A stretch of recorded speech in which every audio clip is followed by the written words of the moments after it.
Mielas jaunime, labai būtų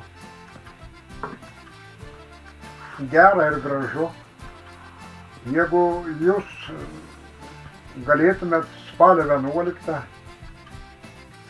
kaip nors susiorganizuoti ir atvažiuoti čia į Kavarsko apylinkę. Mes esam numatę pastatyti 2 paminklėlius žuvusiam partizanam. Jie žuvi 1945 metais. Tai pačioje pradžioje ir iki šiol, supranti, nėra, supranti, įamžintas jų žūties vietas. Nors pats paminklėti jie yra padaryti, o aš pats esu jau senyvo amžiaus žmogus. Jau saulėlydžio žmogus, tai nebeturiu tų jėgų. Tikrai reikia jaunimo pagalbos.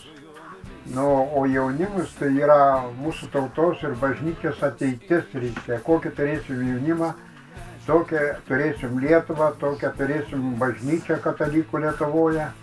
Tai labai nuoširdžiai kviečiu, jeigu kas galėtų, tai susitiksim gyvų žodžių, padarysim gerą darbą, skaitas pabendrausim, tai būtų Dievo garbei, tėvynės labui.